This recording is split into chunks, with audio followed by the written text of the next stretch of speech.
Hey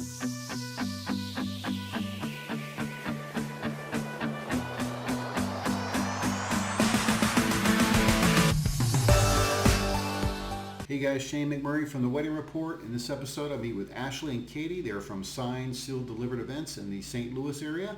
They are an event planning company. Great interview. Enjoy. Ashlee and Katie, thanks so much for doing this, and appreciate you guys' time. Let's talk about your business. Tell me where you guys are located, the name of your business, your website, Instagram. All the whole 9 yards. Yes. Well, we're Ashlee and Katie. I'm Ashlee. This is Katie with Signed, Sealed, Delivered Events. We are in the St. Louis metropolitan market and Southern Illinois. Website is SSD Events. Our Instagram is at SSD Events. Facebook is Signed, Sealed, Delivered Events. Yeah. Did I catch all those major bases? I think so, yeah. Okay. If you need to get a hold of us, you can literally Google it. I'll send a carrier pigeon, smoke signal, whatever. We'll find you. Yeah. We've been in business since, I guess I started the company in 2012. I met you, Shane, in 2013. You probably don't remember. It was in Wedding Market Expo in Kansas City. Oh, yeah. Okay. Uh-huh. And yeah, so since then we've grown a lot. It used to be me, myself, and I, and then my parents during crisis situations on wedding weekends. Yeah. But we have grown. There's about 10 of us on our team. Katie and I Awesome. do all of the planning. And then we have, I guess, like 8 or 10 of us, 10 gals on the other side that are wedding weekend warriors, we call them. So they come in and assist when needed. And we do about 20 weddings a year. Specializing in partial and full planning. Okay, good. Why did you get into this business? You started in 2012. Was there something specific that said, hey, I wanted to start planning? Yeah. Well, I have spent many a year in events with nonprofit, and then I worked as a director of catering in hotels. So I had a lot of experience with brides and grooms and social events. So anything like proms, family reunions, anniversary parties, anything that wasn't corporate, I got to work with. So I worked a lot of weekends and got very familiar with vendors in our area, but all the different parts of the industry and how it worked. Because I jumped into that arena during the recession. So when different parts, people would leave our hotel, they wouldn't necessarily rehire. So you were constantly learning different parts of how the whole venue worked, which was awesome. I mean, it was hard then, but it was awesome experience because it really gave a good idea on how the day works and understanding everybody's job. Yeah, that makes sense. It makes sense that you naturally progressed into your own business. Do this yourself, right? Mm-hmm. So let's talk a little bit about kind of what happens and goes into the work that you do. So if I'm someone looking for a planner and I contact you, kind of walk me through that process. What does that look like? You want me to go? Oh yeah, that's good. I'm just gonna keep on talking. So I know, like, it never shut up. No, it's funny in meetings though. Like you're usually the one talking, and I'm over here like taking notes, making sure nothing's forgotten. So Katie's not really quiet. She's just always recording. She's like the brains of us, and I'm the chatterbox. But when we get a call or a lead for a wedding, we usually we always send them our information, of course, with a kind of a price breakdown of our packages and then what's included, kind of vaguely. And then we usually have a sit down with them, whether it's in person or on the phone, because it's important to us that we connect with our clients, and we want them to like us too. So if you don't like all this action, then we're not your person. But we do, if we can't do it face-to-face, because a lot of our clients are out of town. So sitting down and being able to make sure that we all get along, they understand what our process is. And once they once we give them a glass of wine and they sign on the dotted line and get, I'm just kidding. We don't buzz up our clients before we have them sign big contracts. But once we get started, then we jump in right away and get them set up with timelines and checklists and budgets. Of course, that's our biggest one. Sure. And then get them set up on a kind of a calendar on like what we're going to get accomplished before the wedding and what our priorities are with that. So you said a lot of your couples are from out of town. Like, talk about that a little bit. Like, do they like in the area but out of town, or like in other states coming into the area? Yeah, why don't you jump in? Oh, sure. I mean, we've had brides all over the country and grooms as well. And it's a lot of the time they're working full time in the other states. And so it kind of falls on us to get to do all of the fun planning. But usually they're out of state entirely when they're doing these. Yeah, so it's like a lot of them are either from the area or that's what I was going to ask. From the area. But we've also had people that they're like, this is a middle ground. It's the middle ground and it's great. And it's like, it's so St. Louis, for people who haven't been, we are, because we're in Illinois, people always compare it to Chicago. So it's a smaller Chicago. Mm-hmm. But it still has a lot of really cool things to do, especially that are free in the downtown area. So there's a lot going on when you have people traveling in from out of town, which is kind of nice. So it's not like a destination with a beach. We do have the Mississippi River, but nobody gets in that to play, unless you're on a boat. So yeah, I don't think anybody wants to get in the Mississippi River to play. No, but sometimes it looks nice. You know, it's like scenic. We have a lot of venues that are on the river too, so that's kind of neat. If you want, that's cool, right? I mean, I'm sure they have like a lot of opportunities to do stuff on the river there, right? Yeah. So that's cool. So when after you, if most of your couples are out of town, like how difficult is it to like interact and for them to know what's going on day to day? I mean, like you guys probably have to keep in relatively constant communication with them to let them know what's going on. Yeah. I mean, do they feel anxious? I mean, I feel like they would feel a little anxious because they're like miles away and there's this thing that's happening over here and, they're kind of disconnected from it because they're in a completely different state. Well, I mean, yeah, that's why they hire us, so that they trust somebody who's on the ground and running, but we do a lot of FaceTime calls, and nowadays I feel like people, because we have access to communication, we communicate so much. We do our planning in a planning portal, Aisle Planner, which we love, and it is what makes us sleep at night.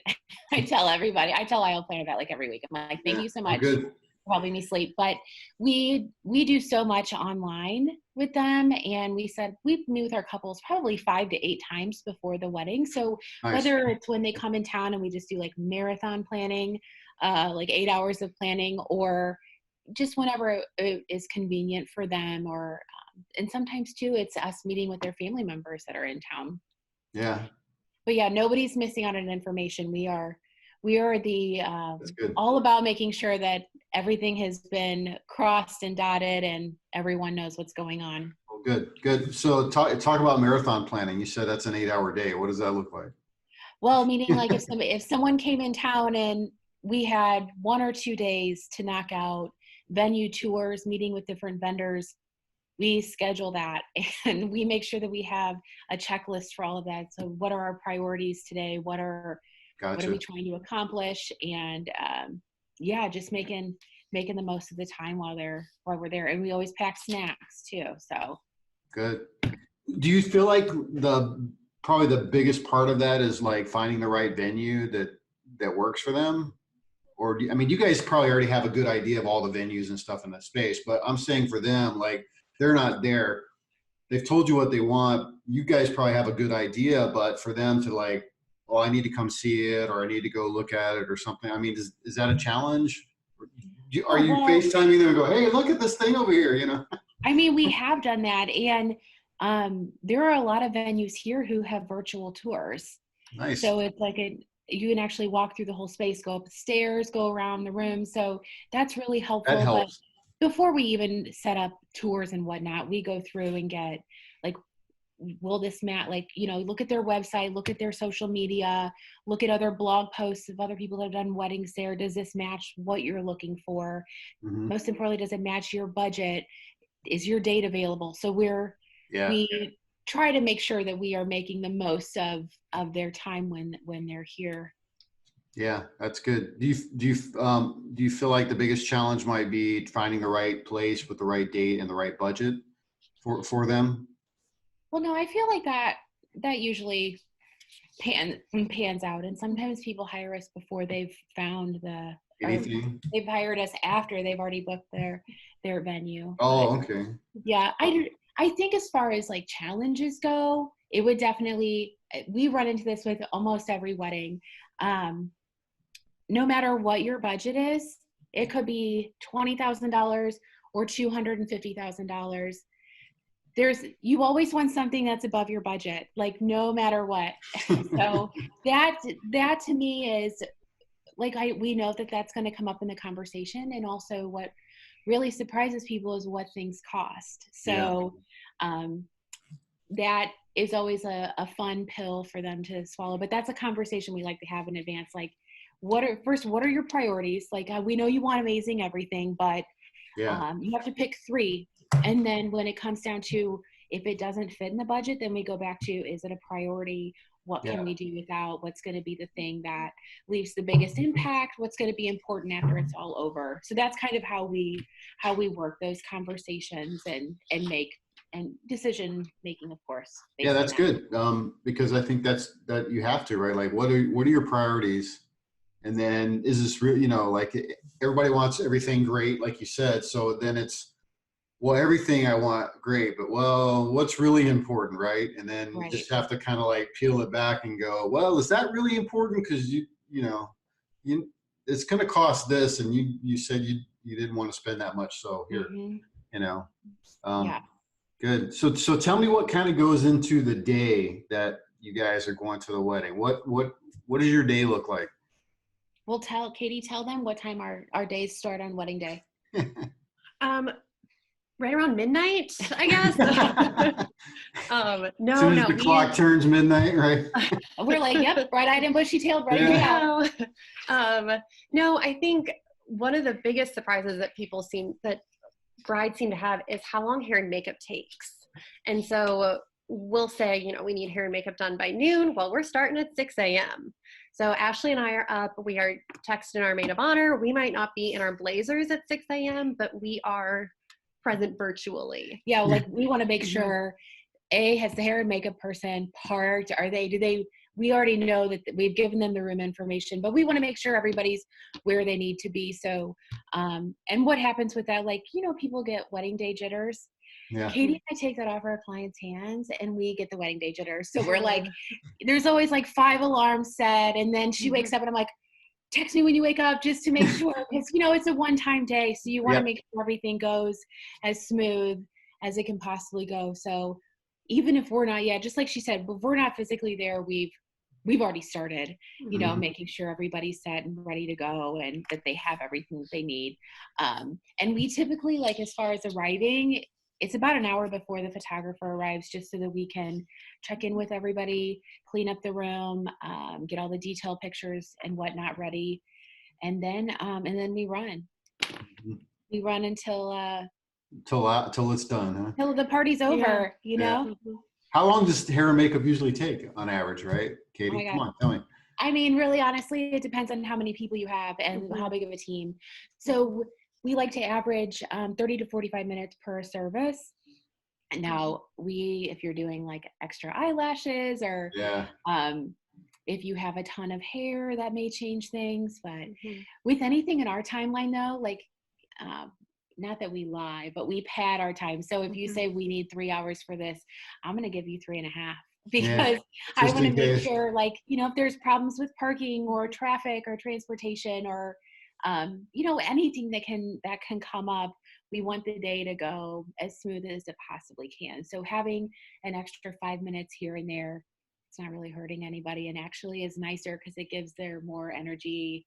Flow of the day is nicer, a little bit more relaxed, and the whole the whole goal of us being there is so that our clients Make it and their easy for them. families can be present and enjoy it all. So Yeah. And before wedding day, we've also talked to all of our vendors as well. And we've made sure like we can estimate hair and makeup to be 30 to 45 minutes, but at the end of the day, it's up to, and we're professionals, of course, but it's the professionals, our hair and makeup team, they get to make that final call and say, you know, we need 3 hours. And we're like, okay, that's great, but we'll give you 3.5 anyway. And they're like, oh, thank you so much. But it is, I mean, it's important to understand that everything takes time. Yeah. Our photographer has to load all of his or her equipment into their car and then unload it for photos. And when you're walking in heels, you're really not walking that fast. Right. Yeah. Like they want to go to, you know, several photo locations, which we're all about. We want you to have everything you want. But if you want to go to 6 different places and you have 20 people in your bridal party and there's, you know, parking is not easy. It just changes the dynamics of the day, and it changes what can you really fit in. Like, let's be realistic here. Yeah, I've heard that before from other photographers because, you know, it is challenging, right? So if you have a specific timeline and you want to go 4 or 5 different places, then you have to really plan for that because, like you said, parking and traffic and all the, you know, there could be an accident or something, and now your whole timeline's off, right? Yeah, it's always a challenge. Do you find that people are actually going to the same place and having the ceremony reception more at the same place? I mean, over the years, I've seen that kind of like generally trend towards that. Do you guys see that there more often? Yeah, we see it. We definitely see a lot of that. And we still have, I would say 30% of our weddings are in churches. But now it's like when the venues, when people are designing new venues, there's an automatic now that they have a couple of different spaces so that if there's an outdoor space, there's always an indoor rain plan and able for, you know, flipping and cocktail hours and things like that. So everyone's very aware and thoughtful now in that process. Whereas before, not so much, right? Many years ago, probably not so much, but now, yeah, I mean, it's just common, right? Like I see about 70% in general of weddings tend to be at the same, you know, ceremony reception at the same place. And then you have, you know, again, like you said, about 30% in your market, right, of ceremonies somewhere else, wedding, the reception at the one place. What advice would you give couples if they're looking for a planner?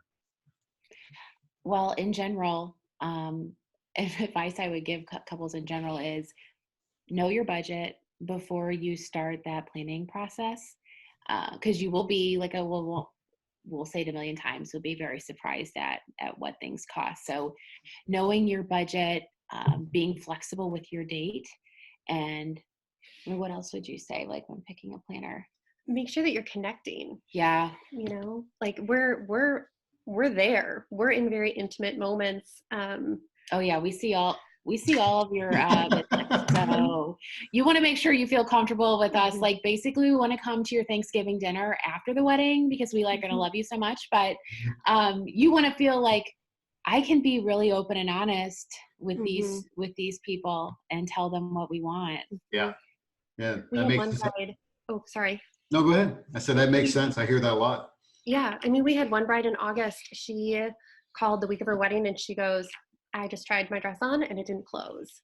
And we go, it's okay. Take a deep breath, drink some water. It's going to be great.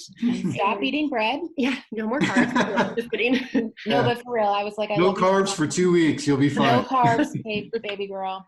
Yeah. And so we did. We got everyone subtly out of the room as politely as possible, and it was just her and I in the room, and we got that dress closed, and we got it on. It's important to connect and to be honest and say, this is what I'm nervous about.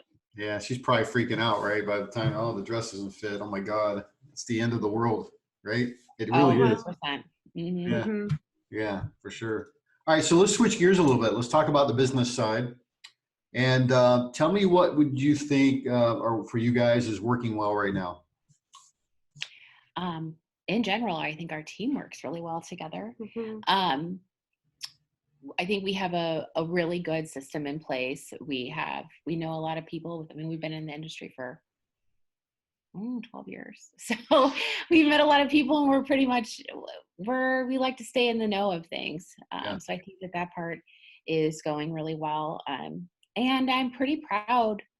I guess this is like best and worst part. But I am pretty proud of our team, because we've grown so much, but we have awesome reviews, and we have so many awards, not only from our clients from different media venues, but also within the industry, and voted, we've been voted best wedding planner in our area multiple times. And Awesome.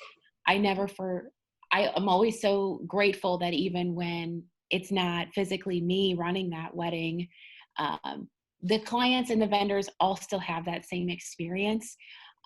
And that is just, that makes my heart so happy, because it's kind of like sending your baby to kindergarten. You're like, you're like, oh my gosh, like, I know it's time for you to, like, leave the nest, but it's scary. But when you see that it's working, and that everybody is still having this great time, it makes my heart so happy. Yeah. So when you started though, did you start with a team, or was it just you doing it yourself, and then you Um, hired a team later? my very first, like, I didn't have anybody in the beginning, and I thought I could do it. And a couple weeks before my very first wedding, the invitation designer that was working with the client was like, listen, you're not going to go do that by yourself, are you? And I'm like, yeah. I mean, yeah. And I was coming from a venue, so there's always a team at a venue. I never, like, in that little, like, newbie mindset, I'm like, yeah, I can do this. It's like, fine. But no, I didn't have a banquet manager to call. Like, if there was any, if I needed Right. any extra help, or a hotel manager, I didn't have that.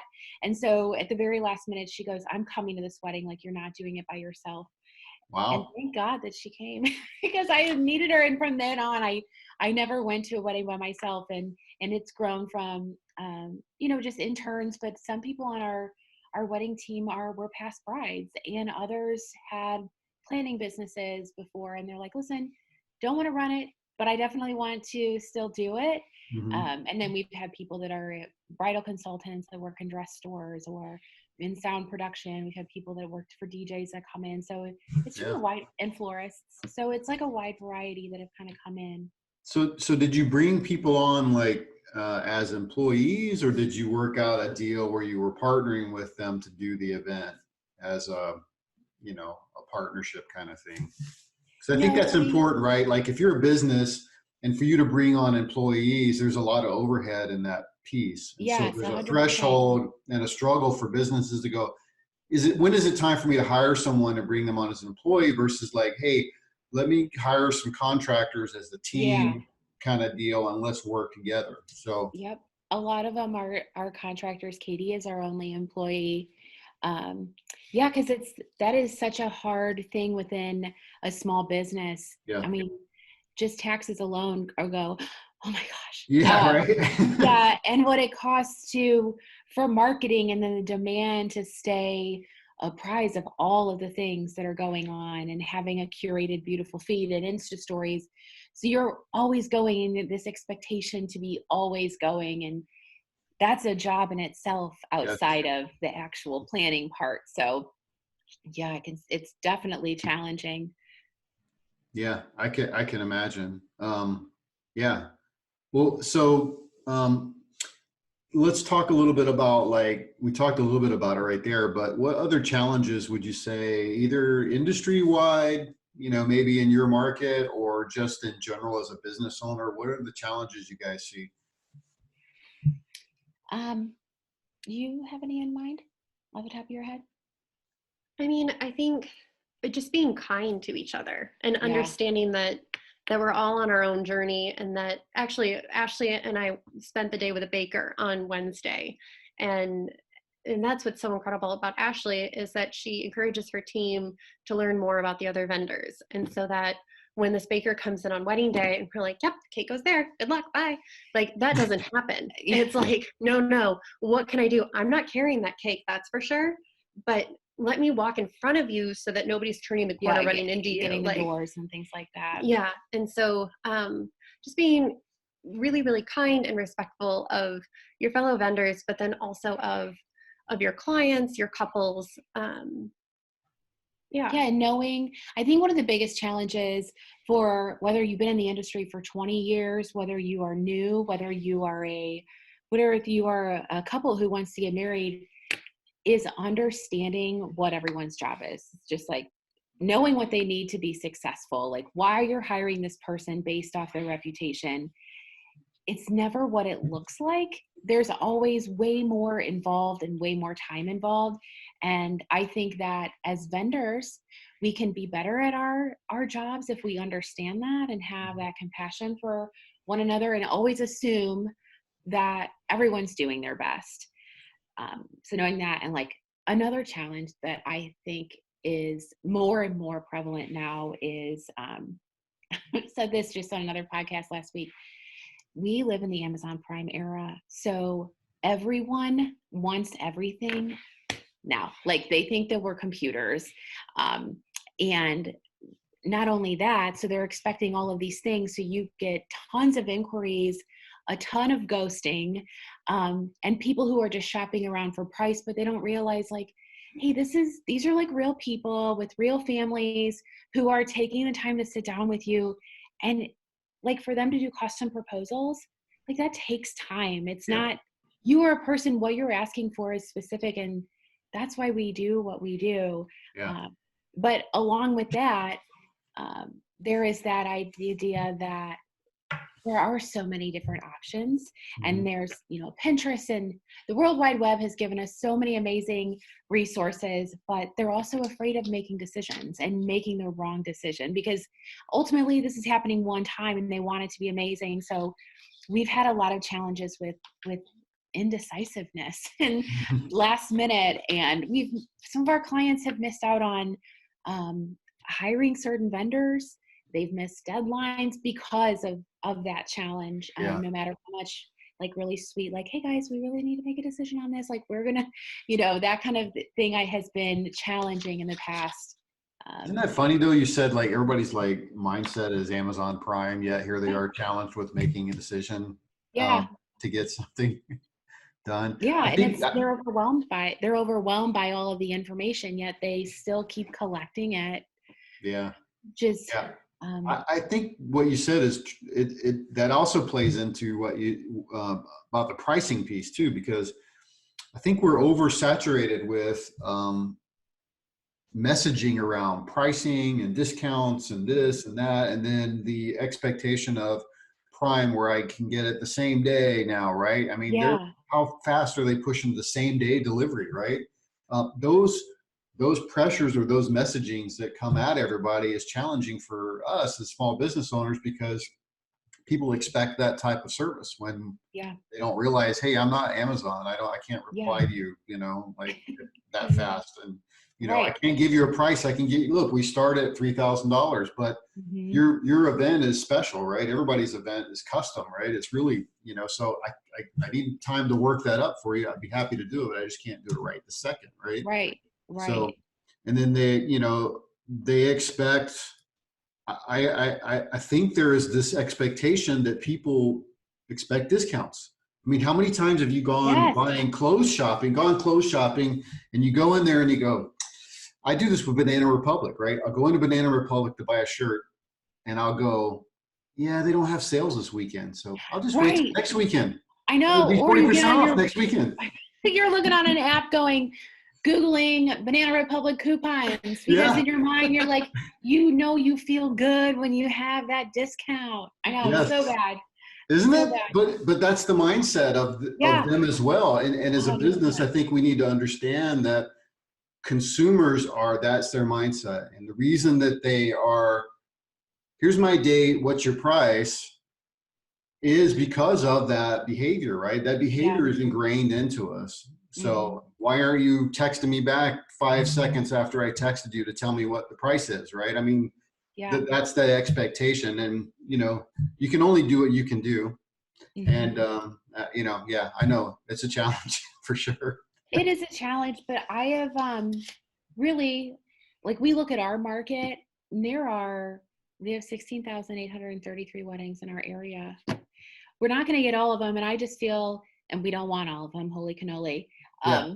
The right people will come to you, and the right people will value what you do. So Yep.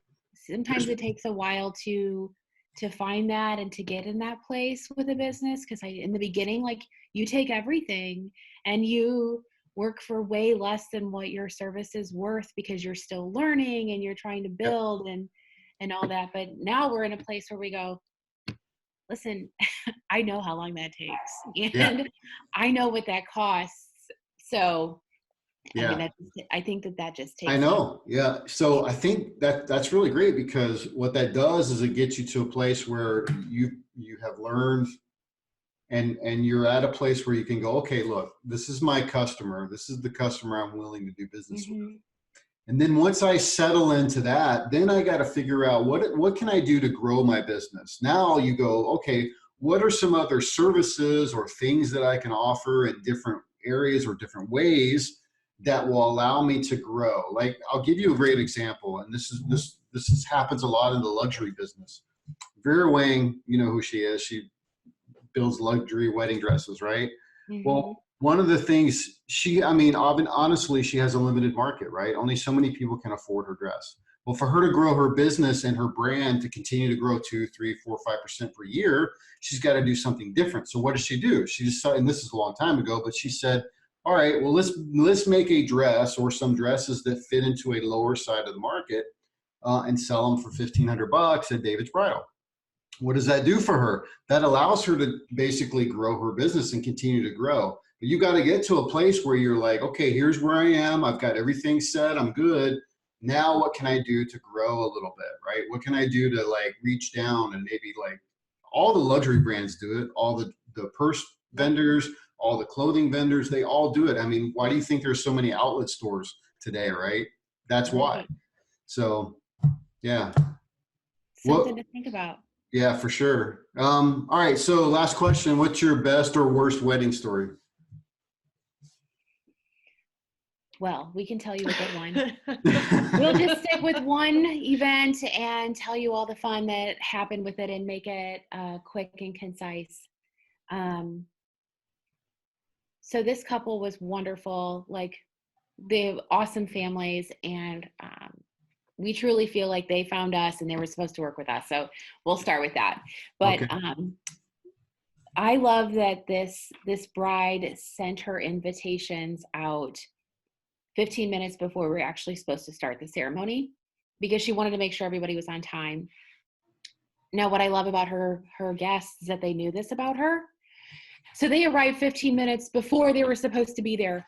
So now you have people that are going to be there for 30 minutes. But on top of that, she insisted on starting her ceremony early, and it was on a rooftop in May.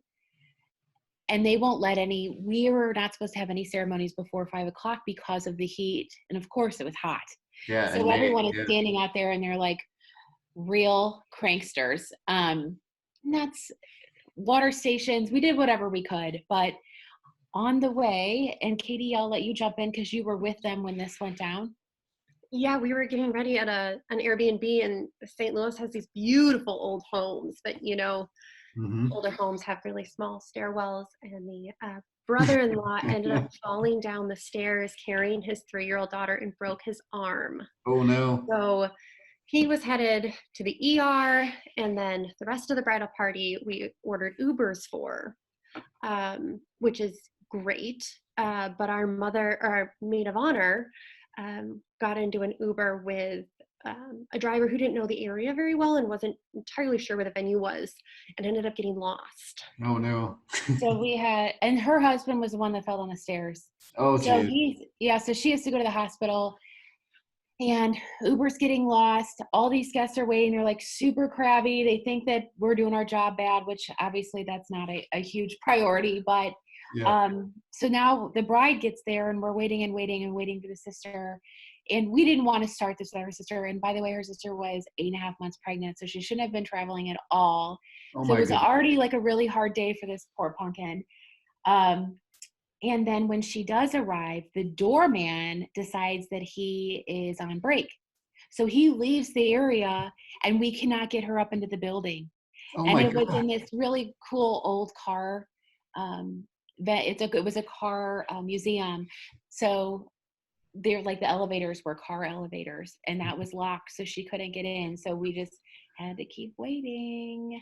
And there was a lot of DIY elements that went into the day, and we always say hire people to do that, because you don't want to be setting up and tearing down your wedding, and we don't want to be setting up and tearing down your wedding, because that's not what we do. We run the show. Mhm. But guess who ended up tearing down that wedding You guys. till 3 a.m., which was Wow. okay. But I mean, we would have done it anyway, because I didn't want anyone to have to it was such a big job to be there. But what else happened that day besides the heat? Oh, buffet, 200 people. They had one buffet line, and it was people that were serving it. So that went really long. We had an hour and a half of toasts. The poor photographer's little wrists were about to break off. I felt so bad for her, because she just stood there holding her big camera that whole time. Wow. Yeah, so it's just like one magical thing after the other. They wanted to provide their own bar, which is fine to provide your own things, but they didn't listen to, here are the suggestions what you should get. So no mixers, no anything, not enough ice. So we just were running errands all, and it worked out, and they were so happy. But we were going, this is why we don't do DIY, because it's always so cuckoo. Yeah. That's a But great story though. I mean, these things happen, right? I mean, I yeah, mean, life happens, stuff yes, happens. People fall downstairs and break their arm, and people get lost in Ubers, and there's nothing you can do about it, right? right, So right, 100%. crazy. But it worked. Yeah. Ladies, thanks so much for doing this. I really You're appreciate it. welcome. And you guys have a good one. You too. Thank you. Thank Bye. you. Hey, thanks for checking out this episode. I hope that you found it helpful. Please share it with other people. Also, if you're getting married or you work in the wedding industry, I would love to interview and share your information with other people. Send me a text, 520-399-8580, or shoot me an email at letschat@wedding.report.